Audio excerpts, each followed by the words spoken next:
ఓం సాయిరామ్ శ్రీమాత్రే నమః. అమ్మ బిడ్డలందరికీ నమస్కారం ఫ్రెండ్స్. అమ్మ సన్నిధికి స్వాగతం. అందరికీ అమ్మవారి ఆశీస్సులు ఎప్పుడు ఉండాలని మనస్ఫూర్తిగా ఆ అమ్మను వేడుకుంటూ రాబోతున్నటువంటి మహాశివరాత్రిలోపు పరమ పవిత్రమైనటువంటి ఈ కథలను విని పరమేశ్వరుని యొక్క సంపూర్ణమైనటువంటి అనుగ్రహాన్ని పొందుదామండి. పరమేశ్వరుడు దయార్థ హృదయుడు, అలాగే భక్తుల పాలిట కల్పవృక్షం. ఒక్కసారి రోజు మొత్తం మీద ఓం నమ శివాయ అని అనుకున్నా చాలండి, మనకు ఉన్నటువంటి పాపాలన్నీ కూడా పటాపంచలైపోతాయి. ఏకాదశి అంటే శ్రీ మహావిష్ణువుకి ఏ విధంగా ప్రీతికరమైనదో అదేవిధంగా మాఘ చతుర్దశి అంటే శివ చతుర్దశి, దీనినే శివరాత్రి అని కూడా అంటారు. పరమేశ్వరునికి అత్యంత ప్రీతికరమైనటువంటి రోజు ఇది. మాఘమాసం నందు వచ్చేటటువంటి అమావాస్యకు ముందు రోజు దీనినే మహాశివరాత్రి అని పిలుస్తారు. ఇది మాఘమాసంలో కృష్ణపక్ష చతుర్థి నాడు వస్తుంది. ప్రతి మాసంలో వచ్చేటటువంటి మాస శివరాత్రి కంటే మాఘమాస కృష్ణపక్షంలో వచ్చే మహాశివరాత్రి పరమేశ్వరునికి అత్యంత ప్రీతికరమైనది. ఆ రోజు నదిలో కానీ నూతి వద్ద కానీ స్నానం చేసి పరమేశ్వరుని పూజించాలి. పూర్వం శబరిరి నది తీరమందున ఒక అరణ్యములో కులీనుడు అనే ఒక బోయవాడు తన భార్య బిడ్డలతో నివసిస్తూ ఉండేవాడు. తనకు వేట తప్ప మరొక జీవనాధారం లేదు. కడు మూర్ఖుడు. జంతువులను చంపటము, వాటిని కాల్చి తిని తాను తన భార్య బిడ్డలకు తినిపించడం, ఇవి తప్ప మరేవి కూడా తెలియదు అతనికి. అయితే జంతువులను వేటాడడంలో ఎంతో నేర్పు కలిగిన వాడు. క్రూర మృగాలు సైతం ఆ బోయేవాడిని చూసి భయపడి పారిపోయేవి. అందువలన అతను మనమంతా కూడా నిర్భయంగా తిరుగుతూ ఉండేవాడనమాట, వనమంతా కూడా. అయితే ఒకనాడు ప్రతిరోజులాగానే వేటకు వెళ్ళేందుకే బయలుదేరి వెళ్తాడు. ఆనాడు జంతువులు ఏవి కూడా అతని కంట పడలేదు. సాయంకాలం అవుతుంది. ఒట్టి చేతులతో ఇంటికి వెళ్ళేందుకు అతని మనసు అసలు అంగీకరించకపోవడం వల్ల పొద్దుకి పోవచ్చులే అని చెప్పి అక్కడే ఉన్నటువంటి మారేడు చెట్టు పైకి ఎక్కి ఒక్క జంతువైనా రాకుండా ఉంటుందా అనుకుంటూ ఎదురు చూస్తూ ఉంటాడు. అలా తెల్లవారుతున్న సమయంలో చలి ఎక్కువగా ఉండేటటువంటి ఆ సమయంలో మంచు బాగా కురుస్తూ ఉంటుంది. ఇక కొమ్మలను దగ్గరకు లాక్కొని వాటితో తన శరీరాన్ని కప్పుకుంటాడు. ఆ కొమ్మలకు ఉన్నటువంటి కొన్ని ఎండుటాకులు రాలి చెట్టు కింద ఉన్నటువంటి శివలింగం మీద పడతాయి. ఆ రోజు మహాశివరాత్రి. అందులోనూ ఆ బోయవాడు రాత్రంతా కూడా తిండి తినకుండా జాగరణలో ఉంటాడు. అయితే అతనికి ఏమీ తెలియకపోయినప్పటికీ మారేడు వ్రతములు శివలింగంపై పడ్డాయి కనుకనే ఇంకేముంది, శివరాత్రి మహిమ ఆ బోయవాడికి ప్రాప్తిస్తుంది. మాఘమాసంలో కృష్ణపక్ష చతుర్దశి రాత్రి అంతా కూడా జాగరణ, పైగా శివలింగంపై బిల్వ పత్రాలు పడడం వలన, పైగా తిండి లేక ఉపవాసం ఉండిన అతను అవ్వడం వల్ల ఇవన్నీ కూడా బోయవానికి మేలు చేసేవిగా మారిపోతాయి. ఇక జరామరణాలకు హెచ్చుతగ్గులు కానీ శివవృద్ధులు కానీ పూర్వజన్మలు చేసుకున్నటువంటి పాప పుణ్యాలను బట్టి మానవుడు తన జీవితాన్ని గడపవలసిందే. మరికొన్ని సంవత్సరాలకు ఆ బోయవాడికి వృద్ధాప్యం కలిగి మరణం ఆసనం అయ్యేటటువంటి వేళ ప్రాణాలు విడిచిపెడతాడు. వెంటనే యమభటులు వచ్చి అతని ప్రాణాలు తీసుకుపోతూ ఉండగా కైలాసం నుండి శివదూతలు వచ్చి యమదూతల చేతిలో ఉన్నటువంటి ఆ బోయవాడి జీవాత్మను తీసుకుని పరమేశ్వరుని దగ్గరికి వెళ్తూ ఉంటారు. అయితే యమభటులు చేసేది లేక యముడితో జరిగినటువంటి విషయం అంతా చెప్తారు. వారి మాటలు విన్నటువంటి యమధర్మరాజు కొంత తడవు ఆలోచించి పరమేశ్వరుడి వద్దకు వెళ్తారు. శివుడు, పార్వతి, గణపతి, కుమారస్వామి, నంది, తుంబర, నారద గణాలతో ఆ కొలువు తీరి ఉన్నటువంటి కైలాసంలోకి యమధర్మరాజు అడుగు పెడతారు. ఆ సమయంలో యముడు వచ్చి పరమేశ్వరుడికి నమస్కరించి, ఉమాపతి, యముణ్ణి దీవించి ఉచితాసనం ఇచ్చి కుశల ప్రశ్నను అడిగి వచ్చినటువంటి కారణం ఏమిటి అంటే ప్రశ్నిస్తారు. అప్పుడు యమధర్మరాజు, మహేష, చాలా దినాలకు మీ దర్శన భాగ్యం కలిగినందుకు చాలా ఆనందిస్తున్నాను స్వామి. నా రాకొక కారణం ఏమిటి అంటే, ఇంతకుముందు మీ దూతలు తీసుకొచ్చినటువంటి ఆ బోయవాడు మహాపాపి, క్రూరుడు, దయాదాక్షిణ్యాలు లేకుండా అనేక జీవహింసలు చేశాడు స్వామి. ఒక దినమున అంటే మహాశివరాత్రి రోజున యాదృచ్ఛికంగా జంతువులు దొరకకపోవడం వలన తిండి తినలేదు. ఆ రాత్రి చలిబాధను తట్టుకోలేక బిల్వపత్రాలను కప్పుకున్నాడు. జంతువులకు వేటాడేందుకు రాత్రి అంతా కూడా మెలకువగా ఉన్నాడు. కానీ చిత్తశుద్ధితో తను శివలింగాన్ని పూజించలేదు కనుక అయినా అతని కైలాసానికి తీసుకువచ్చట భావ్యమా? అంత మాత్రమునే అతనికి కైవల్యం దొరుకునా స్వామి అంటూ యమధర్మరాజు వినవించుకుంటారు. అప్పుడు పరమేశ్వరుడు యమధర్మరాజును యమ ప్రీతికరమైనటువంటి మహాశివరాత్రి పర్వదినమున బిలువ పత్రములు నాపైన వేసి తిండి లేక జాగరణతో ఉన్నటువంటి ఆ బోయవాడు కూడా పాప విముక్తుడు కాగలడు. అది ఎలా అంటే, ఆ బోయవానికి కూడా ఆ వ్రతఫలం దక్కవలసిందే కదా.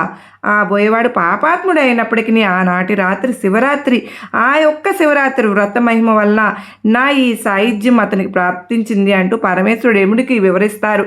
ఇక యమధర్మరాజు చేసేది లేక చంద్రశేఖరుడి వద్ద నుండి వీడుకోలు తీసుకుని అక్కడి నుండి వెళ్ళిపోతారు. కనుక తెలిసి చేసినా తెలియక చేసినా స్వామివారి పూజ చేసిన, స్వామివారి నామస్మరణ చేసినా కానీ విన్నా కానీ ఎన్నో జన్మల పుణ్యఫలం లభిస్తుంది. మరి పరమేశ్వరుడు భక్త సులభుడు కదా.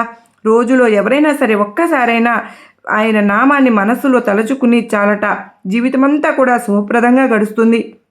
ఎందుకంటే ఆపదలు దరిచేరకుండా ఆ స్వామి అపమృత్యు భయం లేకుండా చేస్తారు, సర్వ శుభాలను కలిగించేలా చేస్తారు. మరి ఇప్పుడు మరొక కథ గురించి తెలుసుకుందామా. పూర్వం గంగా తీరంలో గంగారాజు అనే ఒక చిన్న వ్యాపారస్తుడు ఉండేవాడండి. అతను ఎన్నో చిన్న చిన్న వ్యాపారాలు చేసుకుంటూ అతి కొద్ది కాలంలోనే ఎంతో ధనాన్ని సంపాదిస్తారు. అంత ధనం సంపాదించాడే కానీ ఎప్పుడూ కూడా దాన ధర్మాలు చేసేవాడు కాదు. పరమ పిసినారిగా పేరు పొందాడు. కల్తీ వ్యాపారాలు చేసి ప్రజలందరినీ కూడా విపరీతంగా బాధ పెడుతూ వారి నుండి దోచుకుంటూ ఉండాడు. అదే విధంగా బ్రతికినటువంటి గంగరాజు కొన్ని సంవత్సరాల తర్వాత మరణించి మరుజన్మలో ఆ పాపాల ఫలితంగా గుడ్డివానిగా జన్మిస్తారు. ఒక నిరుపేద కుటుంబంలో పుట్టుకతోనే కంటి చూపు లేకుండా జన్మించినటువంటి గంగరాజు చిన్నతనంలోనే తల్లిదండ్రులను కోల్పోతాడు. ఏ ఆధారము లేక జోలె పట్టుకుని ఆ వీధి ఈ వీధి తిరుగుతూ అడుక్కుంటూ బ్రతుకుతాడు. ఒక్కొక్క ఊరిలో కొన్ని నెలలు నివసించి ఆ తర్వాత మరో ఊరికి చేరుకుంటూ ఉంటాడు. అలా కొన్ని రోజుల తర్వాత గంగరాజు లింగాల పట్ల అనే ఊరికి చేరుకుంటాడు. ఆ ఊరిలో ఉన్నటువంటి పరమేశ్వరుని ఆలయం ఎంతో మహిమాన్వితమైనదిగా ప్రసిద్ధి చెందుతుంది. అంత మాత్రమే కాదు, ఆ ఊరిలో దాదాపు ప్రతి చెట్టు కింద ఒక శివలింగం ఉంటుంది. పురాతన కాలంలో ఆ దేవతలే ఈ శివలింగాలను ప్రతిష్ఠించారని ఊరు ప్రజలందరూ కూడా చెప్పుకుంటూ ఉండేవారు. ఆ ఊరికి చేరినటువంటి గంగరాజు ఒక పెద్ద చెట్టు కింద నివసిస్తూ ప్రతిరోజు ఉదయం సాయంత్రం ఊర్లోకి వెళ్ళి భిక్షాటం చేసి వస్తూ ఉండేవాడు. దొరికిన దాన్ని తింటూ కాలం గడుపుతూ ఉండేవాడు. అలా ఒక రోజున ఉదయం భిక్షాటనకు వెళ్ళినటువంటి గంగరాజుకు ఎవ్వరూ ఏ పదార్థాలు అతని పాత్రలో వేయలేదు. సరే, సాయంత్రం ఏదైనా దొరుకుతుందేమో అని అనుకుంటాడు. సాయంత్రం కూడా తిరిగి అన్ని వీధులు తిరుగుతాడు, కానీ ఎవ్వరు ఏ పదార్థం భిక్షగా వేయలేదు. ప్రతిరోజు ఏదో ఒకటి అతను లభించిందే. మరి ఈరోజు ఎవరూ కూడా అతనికి ఎందుకు భిక్ష వేయలేదా అని అతనికి అర్థం కాదు. ఉదయం నుండి ఏ ఆహారము లేకపోవడం వలన ఒంట్లో ఓపిక లేక తిరిగి మరలా ఆ చెట్టు వద్దకు బయలుదేరతాడు. ఒక్కసారిగా పెద్ద వర్షం మొదలవుతుంది. గంగరాజు తడిసి ముద్దయిపోతాడు. చివరికి ఒక చెట్టు కిందకు చేరుకుంటాడు. తన పాత్ర నిండా వర్షపు నీరు చేరడంతో నీటిని ఒక పక్కగా విసురుతాడు. అంతే, ఇంకేముంది, అప్పుడు ఒక అద్భుతం జరుగుతుంది. గంగరాజుకు ఒక్కసారిగా కంటి చూపు వచ్చేస్తుంది. అంత మాత్రమే కాదు, తన పక్కనే బంగారు నాణేల మూట కూడా కనిపిస్తుంది. ఎదురుగా చూస్తే పరమేశ్వరుడు ప్రత్యక్షమై ఉంటారు. గంగరాజు ఒక్కసారిగా ఆశ్చర్యపోతాడు. ఏమిటి ఇన్ని అద్భుతాలు అని అనుకుంటూ ఉండగానే పరమేశ్వరుడు ఇలా అంటాడు, నాయనా, ఈరోజు నాకు ఎంతో ప్రీతికరమైనటువంటి శివరాత్రి. అందులోనూ ఈ ఊరి ప్రజలందరూ కూడా ఉపవాసం ఉండడం వల్ల నీకు ఏ పదార్థమూ లభించలేదు. నీవు కూడా ఉపవాసం చేసిన వాడివి అయ్యావు కనుక అందుకనే కళ్ళు కనిపించకుండా నీకు తెలియకుండా నీకు విసిరినటువంటి ఏ పాత్రలో ఉన్నటువంటి వర్షపు నీరు పక్కనే ఉన్నటువంటి నా శివలింగంపై పడ్డాయి. ఆ విధంగా నీవు నాకు అభిషేకం చేసిన వాడివే అయ్యావు. ఇంత పవిత్ర దినాన ఉపవాసం ఉండి నాకు అభిషేకం చేసి ఎంతో పుణ్యాన్ని నీవు సంపాదించుకున్నావు. అందువల్ల నీకు చూపును ప్రసాదిస్తున్నాను. ఈ బంగారు నాణ్యాలను తీసుకుని ఏదైనా కానీ చక్కగా వ్యాపారం చేసుకుని సుఖంగా జీవించు అని చెప్పి పరమేశ్వరుడు అంతర్ధానం అవుతారు. జరిగిన దానికి గంగరాజు ఎంతో సంతోషించి ఆ ధనంతో వ్యాపారం మొదలుపెట్టి ఎంతో ధనాన్ని సంపాదించుకుంటాడు. అలా గొప్ప శివభక్తుడిగా పేరు పొంది ఎన్నో దాన ధర్మాలను చేస్తూ ఉంటాడు. జీవించి ఉన్నంతకాలం సుఖంగా జీవించి చివరికి ముక్తిని పొందుతాడు. ఈ విధంగా పరమేశ్వరుడు అల్ప సంతోషే ఒక్క బిల్వదళంతో పూజిస్తే చాలు ఎంతో తృప్తి చెందుతారు. స్వామి సర్వ సంపదలకును అనుగ్రహిస్తారు, చక్కని ఆరోగ్యాన్ని ప్రసాదిస్తారు. అంతటి అమృతమూర్తి అయినటువంటి ఆ పరమేశ్వరునికి మనం కూడా వేల నమస్కారాలు ఇద్దాం. ఇప్పుడు మరొక చక్కని గురించి తెలుసుకుందామా. కథన గురించి పూర్వం అవంతిపురంలో నంది అనే ఒక వైశ్యుడు ఉండేవాడు. ఇతను కూడా చక్కగా గొప్ప శివభక్తుడు. ప్రతిరోజు కూడా ఆ నగరానికి సమీపంలో ఉన్నటువంటి ఒక పెద్ద వనానికి వెళ్ళి అక్కడే ఉన్నటువంటి శివలింగాన్ని అర్చిస్తూ ఉండేవాడు. శాస్త్ర విధానంగా శివునికి నిత్యము కూడా పంచామృతాలతో అభిషేకం చేసి షోడశోపచారాలతో దివ్యంగా పూజిస్తూ ఉండేవాడు. అలా పూజలో భాగంగా వివిధ రకాల పుష్పాలను, ఫలాలను, ముత్యాలను, ఇంద్రనీలాలను, గోమేధిక వైడూర్యాలను, మాణిక్యాలను లింగానికి సమర్పిస్తూ ఉండేవాడు. ఆ విధంగా అడవిలో ఉన్నటువంటి ఆ శివలింగం నంది చేత రకరకాలుగా ఎన్నో లెక్కని సంవత్సరాల నుంచి పూజింపబడుతూ ఉంటుంది. అలా ఒక రోజున అడవి మృగాలను వేటాడుతున్నటువంటి ఒక కిరాతకుడు ఒకతను అక్కడికి వస్తాడు. అతనికి ప్రాచీన శివలింగం ఉన్నటువంటి ఆలయం కనిపిస్తుంది. అక్కడికి వెళ్ళి వచ్చేసరికి కిరాతకునికి ఎంతో దాహం వేస్తుంది. అటూ ఇటూ చూస్తాడు. దగ్గరలో ఒక సరోవరం కనిపిస్తుంది. ఒడ్డున సామాన్లన్నీ కూడా పడేసి సరస్సులోకి దిగి కడుపు నిండా నీళ్లు తాగుతాడు. కొంత నీటిని పుక్కిట ఉంచుకుని బయటకు వస్తాడు. ఎదురుగా శివలింగం వివిధ రకాల రత్నాలతో పుష్పాలతో కనిపిస్తుంది. కిరాతకుడు సరాసరి ఆ శివలింగం దగ్గరకు వచ్చి అక్కడ ఉన్నటువంటి రత్నాలన్నీ కూడా పక్కకు తోసేసి తన పుక్కిట పట్టి తెచ్చినటువంటి నీటితో శివలింగానికి స్నానం చేయిస్తాడు. పక్కనే బెల్వ వృక్షం ఉంటుంది. దాని ఆకులను తెచ్చి స్వామి మీద వేస్తాడు. అలాగే వేటాడి తెచ్చినటువంటి మాంసం ముక్కల నుంచి సంచి తీసి నైవేద్యంగా పెడతాడు ఆ మాంసాన్ని. ఆ విధంగా ఆ కిరాతకుడు శివపూజ చేసినటువంటి ఆ కిరాతకుడు, స్వామి శంకర, నిన్ను చూస్తూ ఉంటే నాకు ఎంతో సంతోషంగా ఉంది. ప్రతిరోజు కూడా నీకు ఇలాగే పూజలు చేస్తాను స్వామి, నన్ను కరుణించయ్యా అంటూ వేడుకుంటాడు. అలా ప్రతిరోజు కూడా ఆ కిరాతకుడు అక్కడికి వచ్చి అదే విధంగా పూజలు చేయడం ప్రారంభిస్తాడు. ఈ విషయాన్ని అక్కడికి వచ్చినటువంటి నంది చూస్తాడు. ఎంతో బాధపడుతూ, అయ్యో నేనేదో పాపం చేసుంటాను, నా పూజలో ఏదో లోపం ఉండి ఉంటుంది, నేను చేసే పూజ స్వామికి నచ్చలేదేమో, ఇదంతా నా దురదృష్టమే కదా అని చింతిస్తూ ఇంటికి తిరిగి వస్తాడు. అలా నంది దీనంగా దిగులుగా ఉండడం చూసి పురోహితుడు, అయ్యా తమరు ఎందుకు ఇలా చింతాక్రాంతులై ఉన్నారో తెలుసుకోవచ్చా అని అడుగుతాడు. బ్రాహ్మణోత్మ, నేను ఈరోజు శివపూజ కోసం వనానికి వెళ్ళాను. అక్కడ శివలింగం మీద మాంసాన్ని అంతా కూడా ఎవరో కానీ చిందరవందరగా చేశారయ్యా. నాకు అలా చూడగానే చాలా బాధ వేసింది. నా పూజను చెడగొట్టి మాంసాన్ని నైవేద్యం పెట్టినవాడు ఎవడో నాకు తెలియదు, నాకు అక్కడ కనిపించలేదు. ఇప్పుడు నేను ఏం చేయాలో అర్థం కావడం లేదు అని చెప్తాడు. అప్పుడు పురోహితుడు నందితో, అయ్యా తమరేమీ బాధపడకండి, రేపు పొద్దున్న నేను కూడా మీతో పాటే వస్తాను, ఇద్దరం కలిసి అక్కడికి వెళ్దాం. రోజు వచ్చి మన పూజను చెడగొట్టేవాడు ఎవరో మనకు తెలుస్తుంది కదా, కనుక మీరేం బాధపడకండి అని చెప్పి ధైర్యం చెప్తాడు. అలాగే ఆ మర్రోజు ఇద్దరు కలిసి వనంలో ఉన్నటువంటి శివలింగం దగ్గరికి వెళ్తారు. పురోహితుడు రుద్రాధ్యాయాన్ని పఠిస్తూ ఉండగా నంది చక్కగా లింగానికి ఏకాదశి రుద్రాభిషేకం చేస్తాడు. తర్వాత యథావిధిగా రత్నాలు పుష్పాలు సమర్పించి షోడశోపచార పూజ కూడా వైభవంగా నిర్వహిస్తారు.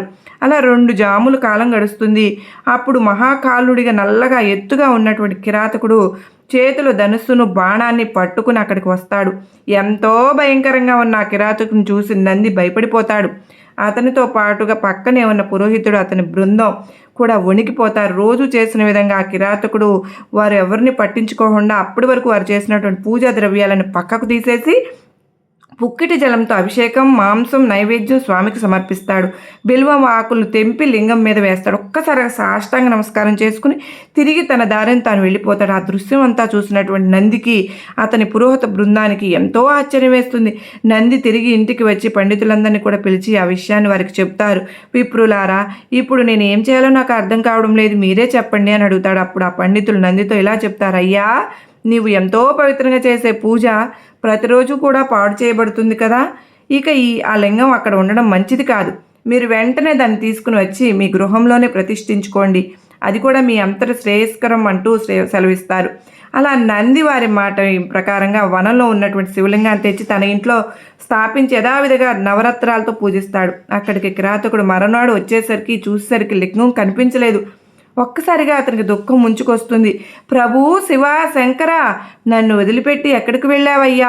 నిన్ను చూడకపోతే నా మనసు ఎంతో బాధపడుతుంది ప్రభు, నాకు కనిపించవు, నీవు రాకపోతే నా ప్రాణాన్ని ఇప్పుడే విడిచిపెట్టేస్తాను, పరమేశ్వర కరుణించు స్వామి అంటూ తీవ్రంగా విలపిస్తాడు. అయితే పరమేశ్వరుడు కనిపించలేదు.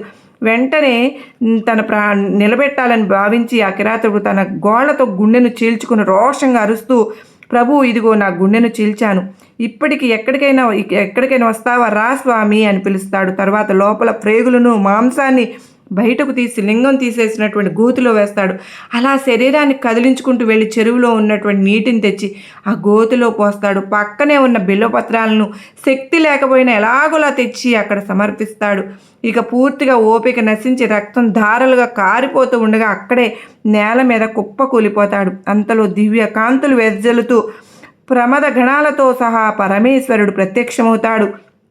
కర్పూర కాంతిలో ప్రకాశిస్తూ జుటాజుటాన్ని త్రిశూలాన్ని చంద్రశేఖరం ధరించినటువంటి పరమేశ్వరుని కిరాతకుడు చెయ్యి పట్టుకుని పైకి లేపి ఆ గాయాలన్నీ పోగొడతాడు. ఎంతో ప్రేమగా అలా అంటాడు, కిరాత, నీవు ఎంతో గొప్ప పూజలు చేసి నాకు సంతృప్తి కలిగే విధంగా పూజలు చేస్తావు. నా కోసం ప్రాణాలు సమర్పించడానికి సిద్ధపడ్డావు. నీ భక్తి అనన్యం, అనమసమాన్యం. నీకు ఏం వరం కావాలో కోరుకో నాయనా, నేను ప్రసాదిస్తాను అంటాడు. రుద్రుడి మాటలు వినగానే కిరాతుడికి ఎంతో ఆనందం వేస్తుంది. వెంటనే ఆయన పాదాల మీద పడే, ప్రభు, నేను నీ దాసుణ్ణి, నాకు జన్మజన్మల్లో నీకు నీ మీద అచంచలు ఉండేటువంటి భక్తి ఉండేలా అనుగ్రహించు స్వామి. నీవే నాకు తల్లి, తండ్రి, గురువు, దైవము, బంధువు, మిత్రుడు కూడాను. ఇక నాకు వేరే ఏ కోరిక లేదు స్వామి, నిన్ను దర్శిస్తూ ఉంటే చాలు అంటూ వినయంగా పలుకుతాడు. నిష్కల్మషమైనటువంటి ఆ కిరాతుని భక్తికి పరమేశ్వరుడు చలించిపోయి అతన్ని ఈ యొక్క శివమందిరానికి ద్వారపాలకునిగా నియమిస్తాడు. అదే సమయంలో దేవదుందును ఆ ధ్వని వనం పక్కనే ఉన్నటువంటి వరకు వినిపిస్తాయి. వనంలోని దివ్యమైనటువంటి ధ్వనులు వినిపించేసరికి నంది ఎంతో ఆతృతగా అక్కడికి పరుగున వస్తాడు. ఎదురుగా తన్మయుడే నిలుచున్నటువంటి కిరాతకుడు కనిపిస్తాడు. ఏదో అద్భుతం జరిగిందని చెప్పి నందికి అనిపిస్తుంది. వెంటనే ఆ కిరాతకుడు చేతులు పట్టుకుని, అయ్యా, నీవు కూడా నాలానే గొప్ప శివభక్తుడివి, నిన్ను అనుగ్రహించడానికి సాక్షాత్తు ఆ శివుడే ఇక్కడికి వచ్చాడేమో అనిపిస్తుంది. నాకు దయచేసి నన్ను కూడా ఆ పరమేశ్వరుడి దగ్గరకు తీసుకెళ్ళండి అయ్యా, ఆ స్వామి దర్శనాన్ని నాకు కల్పించండి అయ్యా అంటూ ప్రార్థిస్తాడు. అలా నంది ప్రార్థన విని గుణవంతుడైనటువంటి ఆ కిరాతకుడు అతను చెయ్యి పట్టుకుని పరమేశ్వరుడి దగ్గరకు వచ్చి అతన్ని చూపించి, శివయ్య, ఇతను ఎవరో తెలుసా? ఇతను నంది అనే వైశ్యుడు. నిత్యము కూడా నిన్ను రత్నాలతో పూజిస్తూ ఉంటాడు. ఇతను నా మిత్రుడు అంటూ పరిచయం చేస్తాడు. కిరాతకుడి మాటలు విన్నటువంటి పరమేశ్వరుడు, కిరాతక, ఈ నంది ఎవరో నాకు తెలియదు. కల్లా కప్పటం లేని నువ్వే నా నిజమైనటువంటి భక్తుడివి, నా మిత్రుడివి. ఎలాంటి స్వాభిమానము, దురహంకారము లేనివాడే నాకు నిజమైనటువంటి భక్తుడు. అంతేగాని స్వార్థంతో కూడినవాడు నాకు ఎప్పుడు కూడా భక్తుడు కాడు అని చెప్తాడు. అప్పుడు కిరాతకుడు, ప్రభు, నేను నీకు స్నేహితుడిని అన్నావు కదా, మరి ఇతను నాకు మిత్రుడు నీకు మిత్రుడేగా ప్రభు, దయచేసి నాతో పాటు ఇతన్ని కూడా ఉద్ధరించు స్వామి అంటూ ప్రార్థిస్తాడు. అలా కిరాతకుడి మాటను కాదనలేక పరమేశ్వరుడు వారిద్దరిని కూడా తన పరిచారకులుగా స్వీకరిస్తాడు. అదే సమయంలో దివ్య విమానం అక్కడికి వస్తుంది. ఇద్దరూ కలిసి దాన్ని ఎక్కి సరాసరి కైలాసానికి వెళ్ళిపోతారు. అక్కడ కైలాసంలో వీరికి ఘనమైనటువంటి స్వాగతం జరుగుతుంది. వారిద్దరికి కైలాసం చేరగానే పరమేశ్వరుడు సారూప్యం లభిస్తుంది. ఇద్దరు శివుడిలాగా మారిపోతారు. అప్పుడు పార్వతీదేవి నవ్వుతూ, నాదా, వీరిద్దరూ పరమభక్తితో నిన్ను మెప్పించారు, నిజమే. వీరి జీవితంలో ఎంతో ధన్యమైంది. వీళ్ళిద్దరిని ఏ ఒక్క కార్యంలో నియమిస్తే బాగుంటుంది అంటారు అని అడుగుతుంది. అంతలో వారిద్దరికీ పార్వతీ పరమేశ్వరులకు నమస్కరించి, ప్రభు, మేమిద్దరం కూడా నీ ద్వారానికి కాపలాగా ఉంటాం, దయచేసి మాకు ఆ సేవా భాగ్యాన్ని ప్రసాదించండి అని వేడుకుంటారు. వారి భావాన్ని తెలుసుకున్నటువంటి పరమేశ్వరుడు, అలాగే మీరిద్దరూ అక్కడే ఉండి మమ్మల్ని సేవించండి అని చెప్పి పంపిస్తారు. ఆ రకంగా కిరాతకుడు మహాకాలుడిగాను, నందిగాను కైలాసాన్ని చేరి శివద్వారానికి రక్షకులుగా ఉంటారు. నిత్యం కూడా ఆయన్ను సేవిస్తూ ఉంటారు. పాపాలు చేసేవారు, అధర్మాన్ని ఆచరించేవారు, మూగవారు, కుంటివారు, కులం గుణం లేనివారు, చెడ్డ మనసు కలిగిన వారు, చండాలురు, ఎలాంటి వారైనా సరే శివభక్తిని కలిగి ఉంటే చాలు, దేవాది దేవుడైనటువంటి శివయ్య సాన్నిధ్యాన్ని తప్పక పొందుతారు. కేవలం ఇసుకతో చేసినటువంటి శివలింగాన్ని అయినా సరే భక్తిగా పూజిస్తే చాలు, స్వామి తప్పకుండా ప్రసన్నుడవుతాడు. తప్పకుండా రుద్రలోకాన్ని చేరుకునే విధంగా ఆయన అనుగ్రహిస్తాడు. ఇప్పుడు రుద్రాక్ష మహిమ గురించి కూడా తెలుసుకునేటటువంటి ఒక కథను గురించి తెలుసుకుందామా? పూర్వం కాశ్మీర దేశంలో భద్రసేనుడు అనే ఒక రాజు ఉండేవాడు. ఆ రాజుకు తారకుడు అనే ఒక కొడుకు కూడా ఉండేవాడు. ఇక ఆ రాజుగారి కొలువులో మంత్రి సుధర్ముడికి అనేటటువంటి కొడుకు ఉండేవాడు. వారిద్దరూ కూడా ఎంతో చక్కని ప్రేమతో మసులుకుంటూ ఎన్నో ఆభరణాలను లెక్క చేయకుండా కేవలం రుద్రాక్షలను మాత్రమే ధరించి శివారాధన చేసుకుంటూ, శివారాధన చేసి కానీ భోజనం చేసేవారు కాదు. అయితే ఒక రోజున పరాశర మహర్షి రాగా భద్రసేన మహారాజు ఆయనను పూజించి ఆ ఇద్దరికి కూడా వైఖరికి కారణం ఏమిటి అని చెప్పమంటూ ప్రార్థిస్తారు. అప్పుడు ఆ పరాశర మహర్షి, రాజా, వెనుక నంది అనే ఒక గ్రామంలో మహాసౌందర్యవతి శ్రీమంతురాలు అయినటువంటి మహానంద అనే ఒక వేశ్య ఉండేది. ఆమె చాలా గుణవంతురాలు, స్వేచ్ఛాచారిణిగా జీవించక పెద్దల వలన సకల ధర్మాలు తెలుసుకుని దాన ధర్మాలు చేస్తూ జీవిస్తూ ఉండేది. అయితే ఆమె నిత్యము కూడా చక్కగా అలంకరించుకుని తన ఇంట్లో ఉన్నటువంటి మండపంలో నృత్యం చేస్తూ ఉండేది. ఆ మండపంలో ఒక కోడిని ఒక కోతిని పెంచుకుంటూ ఉండేది. వాటిని ఆమె వినోదం కోసం రుద్రాక్షలతో అలంకరిస్తూ ఉండేది. అయితే ఒకరోజు మహాధనికుడు శివవ్రత దీక్షితుడు అయినటువంటి ఒక వైశ్యుడు ఆమె ఇంటికి వస్తాడు. అతని ఒంటి మీద విభూతి, చేతులకు రత్న కంకణాలు, అతని చేతులు సూర్యుడిలో వెలిగిపోతున్నటువంటి రత్నలింగము ఉంటాయి. దానిని చూసినటువంటి ఆ వేశ్య వాటికి మీదకి ఆశపడి తన సఖి చేత కబురు పంపుతుంది. అతను ఆ మండపంలో కూర్చుని మహా సౌందర్యవతి అయినటువంటి ఆ వేశ్య తనను సంతోషపెట్టగలిగితే ఆ శివలింగాన్ని ఇస్తాను అని చెప్తాడు. అందుకు ఆ వేశ్య సంతోషించి 3 రోజుల వరకు పతివ్రత ధర్మాన్ని అనుసరించి తమరిని సేవించగలుగుతాను అని చెప్పి తన సఖి చేత చెప్పి పంపిస్తుంది. అప్పుడు ఆ వైశ్యుడు ఆ మాట విని నవ్వి కులస్త్రీకి వలె వేశ్యకు అది ఎలా సాధ్యము అంటూ విమర్శిస్తాడు. అప్పుడు ఆ వేశ్య, నా విషయంలో మీకు అలాంటి సందేహం అక్కర్లేదు. నేను త్రికరణ శుద్ధిగా 3 రోజుల పాటు పాతివ్రత్య ధర్మాలను పాటిస్తాను అని చెప్పి శివలింగం పైన చెయ్యి వేసి సూర్య చంద్రుల సాక్షిగా ప్రమాణం చేస్తుంది. ఆ వైశ్యుడు ఆ శివలింగం ఆమె చేతికి ఇచ్చి, ప్రేయసి, ఇది నాకు ప్రాణంతో సమానం. దీనికి ఏమైనా అయితే నేను ఊరిపోసుకుంటానని చెప్తాడు. ఆమె దానిని ఎంతో శ్రద్ధతో పూజిస్తుంది. అలా ఇద్దరు కలిసి ఆ రాత్రికి అంతఃపురంలోకి వెళ్ళాక అదేమి విచిత్రమో కానీ నాట్య మండపం క్షణంలో భస్మమైపోతుంది. ఆ కోతి కోడి కూడా బుగ్గైపోతాయి. ఇరుగు పొరుగు వారంతా కలిసి ఆ మంటలు ఆర్పుతూ ఉంటారు. తెల్లారిన తర్వాత అది తెలిసి వైశ్యుడు, అయ్యో, నా ప్రాణలింగమే పోయిందే, నేను ఇక బ్రతకనని చెప్పి ఏడుస్తూ అక్కడి నుండి బూడిదంతా గాలించిన శివలింగం దొరకలేదు.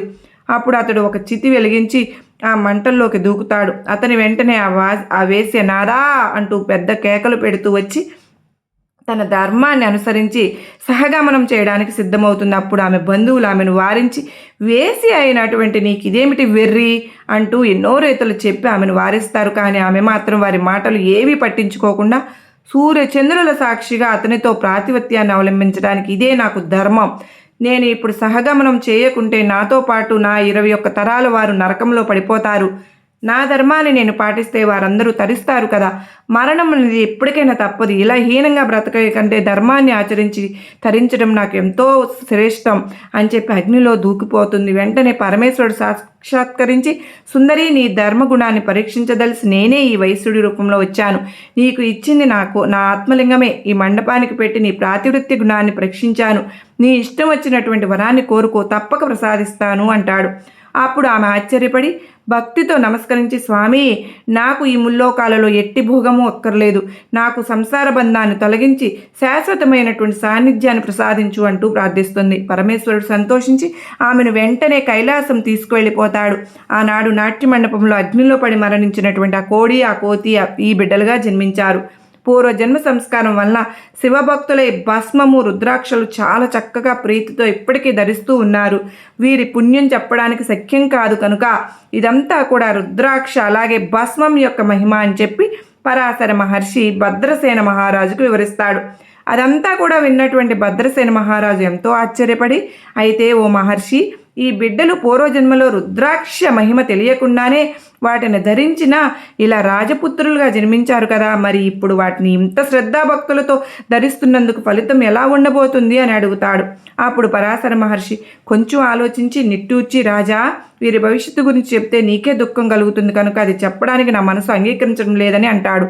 అప్పుడు ఆ రాజు ఆందోళనతో అదేమిటో తెలియచేయండి అంటూ మరీ వేడుకోగా అప్పుడు ఆ మహర్షి, నాయన, ఇప్పటి వరకు 8వ రోజున వీరు మరణించవలసి ఉంటుంది అంటాడు. అది విన్నటువంటి ఆ రాజు అతని పరివారం ఎంతో దుఃఖించి దానికి నివారణోపాయం తెలపమంటూ వేడుకుంటారు. అప్పుడు ఆ మహర్షి, భయం లేదు, శ్రీమన్నారాయణుడు బ్రహ్మను సృష్టించి అతనికి ప్రసాదించినటువంటి వేదం యొక్క సారమే ఇంద్రమంత్రం. ఇది 4 పురుషార్థాలు ప్రసాదించగలదు కనుక సృష్టికర్త తన యొక్క వక్షస్థలం నుంచి భాగం నుంచి ఆ ధర్మాన్ని సృష్టించాడు. ధర్మాన్ని అనుసరించిన వారికి ఇహపరాలో సుఖము, అధర్మాన్ని అనుసరించిన వారికి దుఃఖము కలుగుతాయి. కనుక కామము మొదలైనటువంటి వికారాలు అధర్మం నుండి పుట్టినవే అని అనుసరించి మరెన్నో పాపాలు చేస్తూ ఉన్నారు చాలామంది. కానీ ఏ గ్రామంలో కూడా ఈ జపం జరుగుతుందో అక్కడ ఈ పాపాలు అనేవి ప్రవేశించలేవు. అది సర్వ పాపహారం. రుద్ర మంత్రం జపం యొక్క ప్రభావం వలన పాపులు కూడా పరిశుద్ధులు అవ్వడం జరుగుతుంది. బ్రహ్మకు వినిపించుకుంటాడు బాధపడుతూ. అప్పుడు బ్రహ్మ యమధర్మరాజు, తామసులు, భక్తి లేని వారు మాత్రమే దండించాలి. భక్తితో రుద్రమంత్రాన్ని జపించే వారి దగ్గరకు నీ దూతలు నీవు వెళ్లితే కూడదు. అల్పాయువు కలవారు వలన దీర్ఘాయువు పొందవచ్చు. రుద్ర మంత్రంతో పవిత్రమైనటువంటి నీటితో స్నానం చేసిన వారికి చూసి నువ్వు భయపడవలసిందే అని చెప్తాడు. కనుక రాజా, నీవు భక్తితో రుద్రాక్షలు ధరించి సద్బ్రాహ్మణుల చేత 7 రోజుల పాటు నిరంతర రుద్రాభిషేకం చేయించు. అందువల్ల వారు ధర్మాత్ములై సర్వ సంపదలతోనూ కలకాలం జీవిస్తారని చెప్పి ఆ యొక్క రాజుకు వివరించి చెప్తాడు. అప్పుడు ఆ రాజు ప్రకారంగా 100 మంది సద్బ్రాహ్మణుల చేత 10,000 రుద్ర మంత్రగానంతో 7 రోజుల పాటు రాత్రింబవళ్ళు సంతధారగా పరమేశ్వరునికి అభిషేకం చేయిస్తాడు. నిత్యము కూడా అభిషేక జలంతోనే రాజకుమారులకు స్నానం చేయిస్తారు. చివరి రోజు సాయంత్రం ఆ బిడ్డలిద్దరూ స్పృహ తప్పి పడిపోతారు. అప్పుడు పరాశర మహర్షి రుద్రమంత జలం వారి మీద చల్లుతారు. వెంటనే వారు లేచి కూర్చుంటారు. అప్పుడు ఆ మహర్షి బిడ్డల ప్రాణాలను అపహరించడానికి వచ్చినటువంటి యమదూతలను శివదూతలు వచ్చి తరిమి వేసి ఆ రాజకుమారులను బ్రతికించారు అని చెప్తాడు. అప్పుడు ఆ రాజు ఎంతో సంతోషంతో గొప్ప ఉత్సవం చేసి అంతటి ఉపాయం చెప్పినటువంటి మహర్షిని పూజిస్తాడు. విన్నారు కదా, రుద్ర అలాగే రుద్రాభిషేకానికి పరమేశ్వరుడు ఇచ్చేటువంటి కానుక ఏమిటో. అల్పాయుషు కలవారు కూడా దీర్ఘాయుష్యులవుతారు. పరమేశ్వరుడు ఆయనపై నిందలు పోపిన ఊరుకుంటాడేమో కానీ ఆయన ప్రియ భక్తులపై ఎవరైనా కానీ నిందలు వేసితే లేదంటే వారిని ఏదైనా బాధ పెట్టినా స్వామి అసలు చూస్తూ ఊరుకోడు. మరి దానిని గురించి తెలుసుకునేటటువంటి మరొక చక్కని కథ గురించి తెలుసుకుందామా? పూర్వకాలంలో ఏకనాథపురం అనే విశేషమైనటువంటి చాలా గొప్ప గ్రామం పేరు పొందింది ఉంది. అక్కడ ఒక పెద్ద శివాలయం ఉండేది. ఆ శివాలయంలో శివలింగాన్ని సాక్షాత్తు దేవతలే ప్రతిష్ఠించారని చెప్తూ ఉంటారు. స్వామివారు మహిమాన్వితుడిగా చుట్టుపక్కల గ్రామంలో పేరు కూడా పొందుతారు. భక్తులందరూ కూడా బళ్ళు కట్టుకుని ఆ దేవాలయానికి వచ్చి పరమేశ్వరుని సేవించి వెళ్ళేవారు. ప్రత్యేకంగా కార్తీక మాసంలోనూ శివరాత్రికి ఆ దేవాలయంలో అద్భుతమైనటువంటి ఉత్సవాలు జరుగుతూ ఉండేవి. ఆ ఆలయాన్ని రంగురంగుల పుష్పాలతో అలంకరిస్తూ ఉండేవారు. అంత మాత్రమే కాదు, ఎంతో చక్కని ప్రత్యేకమైనటువంటి పూజలు కూడా చేస్తూ ఉండేవారు. ఇక ఆలయంలో భిక్షమయ్యే ఒక పూజారి ఉండేవాడు. అతను అవపోసన పెట్టిన వాడని జనం చెప్పుకుంటూ ఉండేవారు. నమ్మక చమకాలతో నిత్యం కూడా పరమేశ్వరుని ఆరాధిస్తూ ఉండేవాడు. అయితే తనకు అన్ని విద్యలు తెలుసు కానీ ఎంతో గొప్ప పండితుండని చెప్పి గర్వం అహంకారం కూడా ఎప్పుడు ఉండేది. అతనితో ఎంతటి వారికైనా అహంకారం తగదు కదా. పరమేశ్వరునికి అతనికి ఎలాగైనా బుద్ధి చెప్పాలని అనిపించి అలా ఒక రోజున ఆలయంలో నిత్య పూజ చేసేటువంటి పాత్రలో ఒక చిన్న వెండి పాత్ర మాయమవుతుంది. ఆలయం అంతా ఎంత వెతికినా కనిపించదు. ఆ ఆలయంలో గోపాలుడు అనేటటువంటి చిన్న చిన్న పనులు చేసుకుంటూ కాలం గడుపుతూ ఉండేటటువంటి ఒక వ్యక్తి ఉండేవాడు. ఆ ఆలయం ఆవరణం అంతా కూడా ఊడ్చి నీళ్లు చల్లి చక్కగా కడుగుతూ ఉండేవాడు. ఏమి చదువుకోకపోయినా ఎప్పుడు పరమేశ్వరుని ధ్యానిస్తూ కాలం గడుపుతూ ఉంటాడు. అతనైతే భిక్షమయ్య ఆ గోపాలుడే ఆ గిన్నెను దొంగిలించి ఉంటాడు అని చెప్పి అనుకుంటాడు. సాయంత్రం అతన్ని పిలిపించి అదే విషయం గురించి గట్టిగా అడుగుతాడు. ఎంత గట్టిగా అడిగినా తాను ఆ పని చేయలేదని, తనకు అసలు అటువంటి ఉద్దేశమే లేదని చెప్తాడు ఆ బాలుడు. అయితే భిక్షమయ్య మాత్రం వాడు చెప్పినటువంటి మాటలను అసలు నమ్మడు. గట్టిగా అరిచి ఆవేశంతో ఊగిపోతాడు. పక్కనే ఉన్న కర్ర తీసుకుని గోపాలుడిని గట్టిగా కొడతాడు. కొన్ని దెబ్బలు తిన్నా గోపాలుడు మాత్రం చలించకుండా చేతులు కట్టుకుని తను నా దొంగతనం చేయలేదనే చెప్తాడు. ఆ గోపాలుడు భిక్షమయ్య ఇంటికి వెళ్ళిపోతాడు. గోపాలుడు తన మీద అనవసరంగా నిందపడినందుకు బాధపడుతూ పరమేశ్వరుని తలుచుకుంటూ నిద్రపోతాడు. మరునాడు ఉదయం భిక్షమయ్య గర్భాలయం తలుపులు తీగా అక్కడ కనపడినటువంటి దృశ్యాన్ని చూసి నిశ్చేష్టుడైపోతాడు. శివలింగం పైన అనేక రకాల చారలు కనిపిస్తాయి. వెంటనే జరిగిందంతా భిక్షమయ్యకు అర్థమవుతుంది. తాను గోపాలను కొట్టినటువంటి దెబ్బలన్నీ స్వామి తాను తీసుకున్నారు. ఎంతటి మహాపరాధం చేశాను నేను అనుకుంటాడు. అంతలో పక్కనే ఉన్నటువంటి పానపట్టం నుండి ఒక ఎలుక ఆ గిన్నెను తీసుకుని నోట కరుచుకుని వచ్చి అక్కడే విడిచిపెట్టే వేగంతో వెళ్ళిపోతుంది. భిక్షమయ్యకు బాధ వేస్తుంది. గోపాలుని అనవసరంగా కొట్టానే అనుకుంటూ తన అపరాధాన్ని మన్నించమంటూ పరమేశ్వరుని పరిపరి విధాలుగా వేడుకుంటాడు. తరువాత శివలింగానికి పంచామృతాలతో అభిషేకం చేస్తాడు. గోపాలుని పిలిచి తన తప్పును క్షమించమంటూ అనేక విధాలుగా వేడుకుంటారు. పరమేశ్వరునికి కావలసింది పాండిత్యము, పండిత్య శాస్త్రాలు తెలుసున్నటువంటి జ్ఞానము కాదండి. ఇవన్నీ ఉన్న అహంకారం ఉన్నట్లయితే ఆ స్వామి అనుగ్రహం అసలు ఎవరికి ఎప్పటికీ కలగదు. పరమేశ్వరునికి కావలసినది స్వచ్ఛమైనటువంటి నిర్మలమైనటువంటి భక్తి, ప్రశాంతమైనటువంటి నిష్కల్మషమైనటువంటి భక్తి. రోజులో ఒక్కసారైనా సరే ఆయన తలిస్తే మనం తప్పకుండా అనుగ్రహిస్తారు. అమృతమూర్తి అయినటువంటి ఆ పరమేశ్వరునికి మనం కూడా అందరం నమస్కరించి శివరాత్రిలోపు పరమ పవిత్రమైనటువంటి కథలను విని స్వామివారి అనుగ్రహాన్ని పొందుదాం. అందరికీ స్వామివారి కరుణ కటాక్షాలు మనందరిపైన కలగాలి అని మనస్ఫూర్తిగా నేను కూడా కోరుకుంటూ ఓం నమ శివాయ.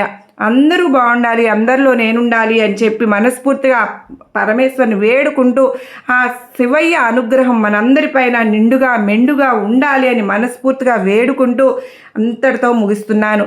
మరలా మరో చక్కని వీడియోతో కలుసుకుందాం. అందరికీ నమస్కారం అండి. ఓం నమః శివాయ. సర్వే జనా సుఖినో భవంతు.